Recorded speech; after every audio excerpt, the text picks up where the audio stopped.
உரிமை களம் பார்வையாளர்கள் அனைவருக்கும் வணக்கம். இன்னைக்கான அரசியல் களத்துல எது சம்பந்தமாக விவாதிக்க போறோம் அப்படின்னா, திராவிட முன்னேற்ற கழகத்தினுடைய கூட்டணிக்குள்ள பாட்டாளி மக்கள் கட்சியினுடைய ராமதாஸ் அணி உள்ளே வரப்போகின்றது, விடுதலை சிறுத்தை கட்சி வெளியேற போகின்றது. சோ அந்த மாதிரி ஒரு சிச்சுவேஷன் நடந்துச்சு அப்படின்னா தமிழ்நாட்டுல 5 முனை போட்டிகள் உருவாவதற்கான பாசிபிள் மிக அதிகமாக இருக்கின்றது. சோ அடுத்த ஆப்ஷன் அதுவாகத்தான் இருக்கும். ஒருவேளை அந்த ஆப்ஷனும் இல்ல அப்படின்னா விடுதலை சிறுத்தை கட்சி, காங்கிரஸ் கட்சி, விஜய், சோ இந்த 3 கட்சிகளும் கூட்டணி வைப்பதற்கான பாசிபிள் இருக்குது. சோ அதை நோக்கி நகர்ந்துச்சு அப்படின்னா கண்டிப்பான முறையில் கம்யூனிஸ்ட் கட்சியும் கூட திராவிட முன்னேற்ற கழகத்தினுடைய கூட்டணியிலிருந்து வெளிவருவதற்கான பாசிபிள் மிக அதிகமா இருக்கின்றது. சோ ஆக மொத்தத்துல திராவிட முன்னேற்ற கழகம் இந்த 2026 தேர்தல்ல மண்ணை கவ்வுவது உறுதி. அதாவது இந்த சீட்டு கட்டு இருக்கு இல்லையா, அடுக்கி வைத்த சீட்டு கட்டுகள், அதுல ஒரே ஒரு சீட்டு கட்டு மட்டும் தள்ளி விட்டோம் வச்சுக்கோங்களேன், அது ஒட்டுமொத்தமா சரிஞ்சு போயிடும். சோ அந்த மாதிரிதான் திராவிட முன்னேற்ற கழகம் பாமகவை உள்ளே சேர்க்கின்ற பொழுது இது சம்பந்தமான விடயங்கள் அனைத்துமே நடைபெறுவதற்கான பாசிபிள் மிக அதிகமாக இருக்கின்றது. கூடுதலாக நமக்கு நிறைய தரவுகள் கிடைத்திருக்கின்றது. அந்த தரவுகள் என்ன, அதற்கு பின்னாடி இருக்கிற அரசியல் என்ன என்பதனை இந்த காணொலியில கொஞ்சம் டீட்டெயிலா பார்த்துடலாம். நண்பர்கள் அனைவருக்கும் இளம்பெரு வழுதியின் இனிய வணக்கம். நாங்க பணிவந்து பார்த்துட்டோம், இனி ஜென்மத்துக்கும் எங்களால குனிய முடியாது. அதனால நாங்க சண்டை போட போறோம். வீடியோக்குள்ள போறதுக்கு முன்னாடி வழக்கம் போல நம்ம நேயர்கள்ட்ட ஒரு கேள்வியை எப்பொழுதுமே முன்னாடி வைப்போம். சோ அதன் அடிப்படையில் இன்னைக்கும் ஒரு கேள்வியை முன்னாடி வச்சிருவோம். சோ இன்னைக்கு மோடி அவர்கள் தமிழ்நாட்டுக்கு வருகை புரிந்திருக்கின்றார். நம்ம திராவிட முன்னேற்ற கழகம் எதிர்கட்சியாக இருந்த பொழுது எப்பொழுதெல்லாம் மோடி அவர்கள் தமிழ்நாட்டுக்கு வருகின்றாரோ அப்பெல்லாம் என்ன பண்ணாங்கன்னா கோ பேக் மோடி அப்படின்ற மாதிரி ஹேஷ்டாக போட்டு ட்ரெண்டிங் பண்ணாங்க. ஆனா இன்னைக்கு பிரதமர் மோடி அவர்கள் தமிழ்நாட்டுக்கு வந்திருக்கிறாரு. ஆனா திராவிட முன்னேற்ற கழகத்தினுடைய முன்னணி நிர்வாகிகள் யாருமே கோ பேக் மோடி போடவில்லை. என்ன காரணமாக இருக்கும், அதை மட்டும் நீங்க கமெண்ட் பாக்ஸ்ல கமெண்டா போட்டுருங்க. சரியா? சரி, பாமக உள்ளே வருகின்றது, விடுதலை சிறுத்தை கட்சி வெளியே போகின்றது. எதற்காக இதை நம்ம பதிவு பண்றோம் அப்படின்னா, இன்னைக்கு சமூக வலைத்தளங்கள்ல ஒரு டிபேட் மிகப்பெரிய அளவுல போய் கொண்டிருக்கின்றது. அதாவது பாமகவுடைய ராமதாஸ் அணியினுடைய அருள் இருக்கார் இல்லையா, அருள் என்ன பண்ணிருக்காருன்னா, எங்களுக்கும் திருமாவளவனுக்கும் எந்த விதமான முரண்பாடுகளும் கிடையவே கிடையாது, நாங்க அண்ணன் தம்பி மாதிரி பழகி இருக்கிறோம். இன்னும் சொல்ல போறா இருந்தா ராமதாஸ் அவர்களுடைய பிறவாத மவன் தான் திருமாவளவன் அப்படின்ற மாதிரி ஒரு பாலிஷ் போடுற வேலையை பார்த்திருக்காரு.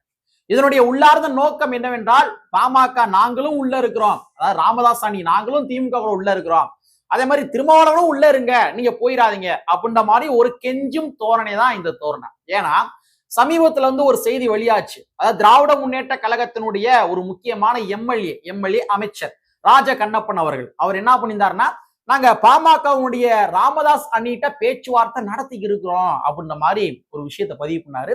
சோ அதுல இருந்தே பாமக உள்ளே வரப்போகின்றது, விடுதலை சிறுத்தை கட்சி வெளியே போகின்றது அப்படின்ற மாதிரி ஒரு பெரிய டிபேட் கிளம்பி இருக்கு. சரி, பாமகவுடைய ராமதாஸ் அணி உள்ளே வந்தா விசிகா எதற்காக வெளியே போகணும் அப்படின்ற மாதிரி கேள்வி எழும்புது இல்லையா. ஏன் இந்த கேள்வி எழும்புதுன்னா அதற்கான காரணங்கள் இருக்கின்றது. முதல்ல ஒரு போட்டோ டிஸ்பிளேல காட்டுறேன் பாருங்க, இது நல்லா பாருங்க. சோ இந்த போட்டோ என்ன அப்படின்னா, கடந்த 2016 ஆண்டு மதுரை மாவட்டத்துல விடுதலை சிறுத்தை கட்சியை சார்ந்தவர்கள் அரை நிர்வாண போராட்டத்தை மேற்கொண்டாங்க. அதனுடைய ஒரு காட்சி பதிவு தான் இந்த காட்சி. எதற்காக அவங்க போராட்டம் மேற்கொண்டாங்க அப்படின்னா, கடந்த 2011 வருடம் நம்ம பாமகவுடைய ராமதாஸ் அவர்கள் என்ன பண்ணார்னா, தலித் அல்லாத கூட்டமைப்பு அப்படின்ற மாதிரி ஒரு கூட்டமைப்பை உருவாக்கினார்.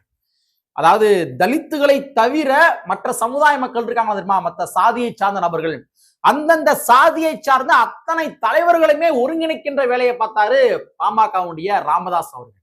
அத்தனை சாதிகளையும் ஒருங்கிணைத்து, நம்மள ஆண்ட பரம்பரை, நமக்கு கீழே தான் தலித்துகளை வச்சிருக்கணும் அப்படின்ற மாதிரி ஒரு அரசியல் ஸ்ட்ராட்டஜி வகுத்தாரு. ஒரு சோசியல் இன்ஜினியரிங் பண்ணாரு. அதாவது பாஜக என்ன அரசியல் யுக்தியை கையாளுறாங்களோ அதே யுக்தியை தான் பாமகவுடைய ராமதாசும் கூட கையாண்டார். அதாவது பாஜக என்ன பண்ணுவாங்க, இஸ்லாமியர்கள் அல்லாத இந்துக்கள் அப்படின்ற மாதிரி சோசியல் இன்ஜினியரிங் பண்ற வேலையை பார்ப்பாங்க. சோ அதே பேட்டர்னை தான் தமிழ்நாட்டுல பாமகவுடைய ராமதாஸ் அவர்கள் பார்த்தாரு. சோ ஒருவேளை அந்த மாதிரி அவர் பண்ண அந்த அஜெண்டால தமிழ்நாடு ஈல்ட் ஆயிருந்துச்சுன்னா இந்நேரம் என்ன நடந்திருக்கும், அந்த காலத்துல இருந்த மாதிரியே ஒரு ஆண்டான் அடிமை சமூகம் மறுபடியும் உருவாக்கப்பட்டிருக்கும், சாதிய மேலாதிக்க சிந்தனை நிலை நிறுத்தப்பட்டிருக்கும். யோசிச்சு பாருங்க, ஒருவேளை தலித் அல்லாத கூட்டமைப்பு அப்படின்ற மாதிரி பாமக உருவாக்கி அதை சக்சஸ் பண்ணியிருந்தாரு அப்படின்னா இன்னைக்கு சுதந்திரமா பட்டியல் சமுதாயத்தை சார்ந்தவர்கள் பொது வழியில நடமாடி இருக்க முடியாது. அந்த பேட்டர்ன் சக்சஸ் ஆயிருந்துச்சுன்னா. சோ அந்த மாதிரி 2011 ராமதாஸ் அவர்கள் என்ன பண்ணாருன்னா தலித் அல்லாத கூட்டமைப்பை உருவாக்க முயற்சி பண்ணாரு. ஊரு ஊரா தெரு தெருவா போய் அதற்கான பிரச்சாரங்களை மேற்கொண்டாரு. அதற்கு பின்பாக அந்த பிரச்சாரத்தினுடைய நீட்சியாக கடந்த 2016 வருடம் மதுரை மாவட்டத்துல அதே பிரச்சாரத்தை முன்னெடுப்பதற்காக வந்தாரு. சோ அப்பொழுதுதான் விடுதலை சிறுத்தை கட்சியை சார்ந்தவர்கள் அரை நிர்வாண போராட்டத்தை மேற்கொண்டாங்க. சோ அந்த போராட்டத்தினுடைய சக்சஸ் என்ன ஆச்சுன்னு பார்த்தோம்னா மதுரை மாவட்டத்துல இருந்த சாதிய தலைவர்கள் யாருமே பாமகவுடைய ராமதாஸ் அவர்களுக்கு ஆதரவு தெரிவிக்கவில்லை. மூக்கு உடைப்பட்டு தான் ராமதாஸ் அவர்கள் திரும்பி போனார். சோ இந்த மாதிரி ஒரு சோசியல் இன்ஜினியரிங் பண்ண நினைத்த ராமதாஸ் அவர்களை எப்படி விடுதலை சிறுத்தை கட்சி ஏத்துக்கிறாங்க? சோ அதனாலதான் அண்ணன் திருமாவளவன் அவர்கள் பாமக எங்க இருக்கின்றதோ பாஜக எங்க இருக்கின்றதோ அந்த கூட்டணியில் விடுதலை சிறுத்தை கட்சி ஒருபோதும் இருக்காது அப்படின்ற மாதிரி ஸ்டேட்மெண்ட்டை ஆணித்தனமா சொன்னாரு. சமீபத்துல கூட ஒரு சேனல் பேட்டி கொடுக்கிறப்ப சொல்றாரு, குறிச்சு வச்சுக்கங்கன்னு சொல்றாரு. யாரு? அண்ணன் திருமா அவர்கள் குறிச்சு வச்சுக்கங்க. நான் இப்ப உங்களுக்கு எப்பனாலும் தேவைப்படும், என்னுடைய பேச்சு தேவைப்படும், நீங்க குறிச்சு வச்சுக்கங்க. நான் இப்போவும் சொல்றேன், பாஜகவுடைய ஒரு குட்டி பாஜக தான் வந்து பாமக. அதனால இந்த ரெண்டு கட்சிகள் எங்க இருக்குதோ அங்க விசிக இருக்கவே இருக்காது, உடனடியாக வெளியேறும் அப்படின்ற மாதிரி ஆணித்தனமாக ஒரு பதிவு வந்து பண்ணிருந்தாங்க. சோ அதனாலதான் பாமகவுடைய ராமதாஸ் அணி திமுகவுடைய கூட்டணிக்குள்ள வர்றதுனால விசிக வெளியேறும் அப்படின்ற மாதிரி ஒரு மிகப்பெரிய டிபேட் சமூக வலைத்தளங்கள்ல போய்கிறது. இதை காம்ப்ரமைஸ் பண்ணிக்கிட்டு இருப்பாங்க விடுதலை சிறுத்தை கட்சிக்காரங்க அப்படின்ற மாதிரி நீங்க ஒரு வாதத்தை முன்வைத்தாலும் கூட அது நடப்பதற்கான பாசிபிள் கிடையவே கிடையாது. ஏன்னா இளவரசனுடைய அந்த விவகாரம், அதற்கு பின்பாக மரக்காணம் கலவரம், இந்த மாதிரி பல்வேறு வகையான சாதிய வெறியாட்டங்கள் ஈடுபட்ட ஒரு நபர் தான் பாமகவுடைய ராமதாஸ் அவர்கள். சோ அப்பேற்பட்ட ஒரு நபரை எப்படி கூட்டணிகளை வச்சுக்கிட்டு பாமகவுடைய ராமதாஸ் அணியை சார்ந்தவர்கள் எங்கெங்கெல்லாம் போட்டி போறாங்களோ அந்த ரத்த கரையோட பாமக ரத்த கரையோட விடுதலை சிறுத்தை கட்சியை சார்ந்தவர்கள் எப்படி அந்த கொடிக்கம்பத்தை ஏந்தி போய் ஓட்டு கேட்பாங்க? எப்படி ஓட்டு கேட்பாங்க? பொன்பரப்பி கலவரம் நடந்துச்சு இல்லையா? இந்த பொன்பரப்பி கலவரம் எதற்காக நடைபெற்றது? நீ விசிகாக ஓட்டு போட்டையா, பானச்சின்னத்துக்கு ஓட்டு போட்டையா, அடிடா ஓ வீடு அப்படின்னு சொல்லிதான் அடிச்சு உடைச்சாங்க சாதி வரியர்கள் ஒரே பாமக. அப்ப பாமக ராமதாஸ் அணி உள்ள வந்துச்சு அப்படின்னா அவங்களுடைய கொடியை பிடிச்சுக்கிட்டு எப்படிங்க ஒவ்வொரு பட்டியல் சமுதாய மக்கள் வசிக்கின்ற பகுதிகளுக்குள்ள போய் வாக்கு கேட்க முடியும்? எப்படி வாக்கு கேட்க முடியும்? சோ அதனாலதான் இந்த விஷயத்துல விடுதலை சிறுத்தை கட்சியை சார்ந்தவர்கள் ஆணித்தனமாக இருக்கின்றார்கள். அண்ணன் திருமாவர்களும் கூட ஆணித்தனமாக இருந்து கொண்டிருக்கின்றார். நாங்க வெளியே வந்துருவோம் அப்படின்னு ஓப்பனாவே டிக்ளேர் பண்ணிட்டாரு. ஒருவேளை இதாங்க எங்க முடிவு, திமுக நாங்க இதாங்க எங்களுடைய முடிவு, நீங்களும் உள்ள இருங்க, ராமதாஸ் உள்ள இருக்கணும் அப்படின்ற மாதிரி சொல்லிட்டாங்க அப்படின்னா அவங்களுடைய முடிவுக்கு நான் இடையூறாக இருக்க மாட்டேன். நான் வெளியே வந்து விடுவேன். நான் வெளியே வந்து ஒரு தனி அணியை உருவாக்குவேன். உருவாக்குவது பெரிய கம்பசூத்திரம்லாம் கிடையாது. இல்லாட்டி நான் ஃபார்மாலிட்டி எலெக்ஷன் சந்திச்சுட்டு போவேன். எனக்கு தேவைப்பட்ட இடத்துல நான் கேண்டிடேட் போட்டு நான் ஃபார்மாலிட்டி எலெக்ஷன் சந்திச்சுட்டு போவேன்னு சொன்னாரு. அதனால தான் இந்த டைட்டில் வச்சேன். பாமக இன் விசிக அவுட்டு, தமிழ்நாட்டில் 5 முனை போட்டி, விஜய் பிளஸ் காங்கிரஸ் பிளஸ் விசிக. இதுக்காக தான் போட்டேன். சோ இப்ப நம்ம பார்ப்போம் 5 முனை போட்டின்னு சொன்னோம் இல்லையா? இந்த 5 முனை போட்டி எப்படி உருவாகும்? ஒருவேளை காங்கிரஸ் கூட, அதாவது காங்கிரஸ், தமிழக வெற்றி கழகம், விசிக, கம்யூனிஸ்ட் இவங்க ஒருவேளை கூட்டணி அமைக்கல அப்படின்னா இதனுடைய நீட்சி என்னவாக இருக்கும் பார்த்தோம்னா அண்ணன் திருமாவர்கள் தனியாக ஃபார்மாலிட்டி எலெக்ஷனை சந்திப்பாரு. ஆல்ரெடி அவரே சொல்லியிருக்காரு, நாம சொல்லல, அவரே சொல்லியிருக்காரு ஒரு ஃபார்மாலிட்டி எலெக்ஷனும் சந்திப்பாரு. சோ ஃபார்மாலிட்டி எலெக்ஷனை ஒருவேளை அண்ணன் திருமாவர்கள் சந்திக்கின்றார் அப்படின்னா தமிழ்நாட்டுல 5 முனை போட்டிகள் உருவாகும்.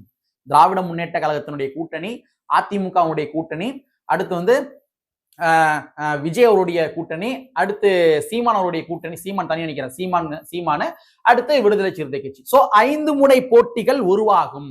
சோ 5 முனை போட்டிகள் உருவாகுது அப்படின்னா ஓட்டுகள் அந்த சிந்தனையா வந்து செதறும். அந்த சிந்தனையா செதறும்.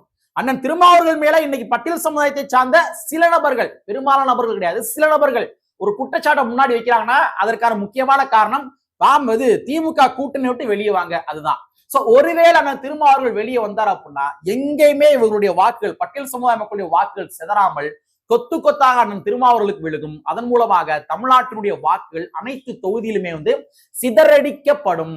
சோ இந்த மாதிரி சிதறடிக்கப்பட்டுச்சு அப்படின்னா விடுதலை சிறுத்தை கட்சி தமிழ்நாட்டுல 11 தொகுதிகளை வெற்றி பெறுவதற்கான பாசிபிள்.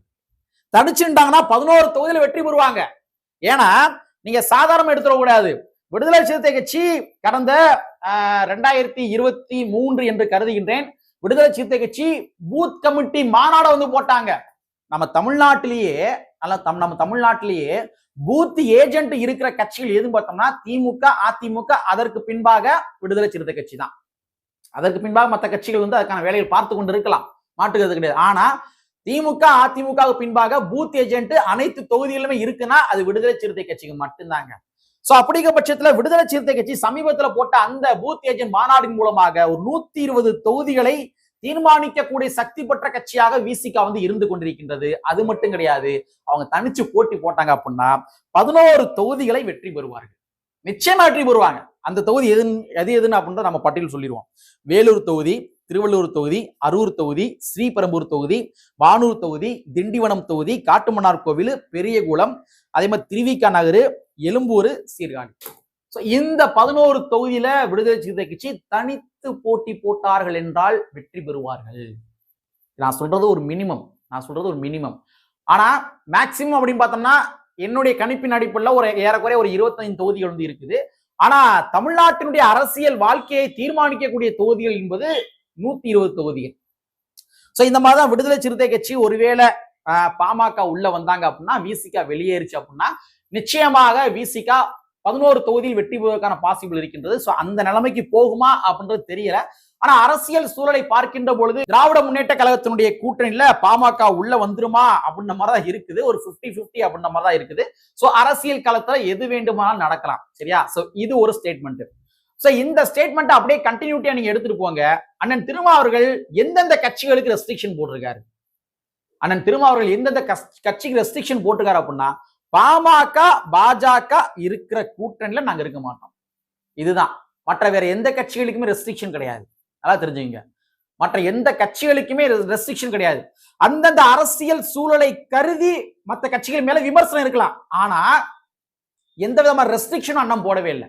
அப்ப அப்படிங்கிற பட்சத்துல 5 முனை போட்டி நடைபெறவில்லை என்றால் அதனுடைய அடுத்த நகர்வாக எதுவாக இருக்கும் பார்த்தோம்னா, அது விஜய் அவர்கள் காங்கிரஸ் கட்சி, விடுதலை சிறுத்தை கட்சி, கம்யூனிஸ்ட் கட்சி இவர்களுடைய கூட்டணியாக இருப்பதற்கான பாசிபிள் வந்து இருக்கு. நம்ம அந்த கோணத்திலையும் பார்க்க வேண்டிய தேவை. ஏன்னா எனக்கு தெரிந்த ஒரு தரவுகள், எனக்கு கிடைத்த ஒரு சோர்ஸின் அடிப்படையில் பார்க்கின்ற பொழுது தமிழ்நாட்டு அரசாங்கத்திற்கு வந்து இன்டெலிஜென்ஸ் டீம் இருக்காங்க இல்லையா, அதாவது தனியார் இன்டெலிஜென்ஸ் டீம் கூட இருக்கிறாங்க. சோ அந்த தனியார் இன்டெலிஜென்ஸ் டீம் கொடுத்த அறிக்கை என்னவென்றால், விடுதலை சிறுத்தை கட்சி ஒருவேளை திராவிட முன்னேற்ற கழகத்தினுடைய கூட்டணியிலிருந்து வெளியேறினார்கள் அப்படின்னா, காங்கிரஸ் வெளியேறினார்கள் அப்படின்னா கூடவே கம்யூனிஸ்ட் வெளியேறும். ஏன்னா சாதியவாத பாமக உள்ள இருக்கிறப்ப வந்து இவங்கெல்லாம் ஜனநாயகவாதி உள்ள இருக்க மாட்டாங்க.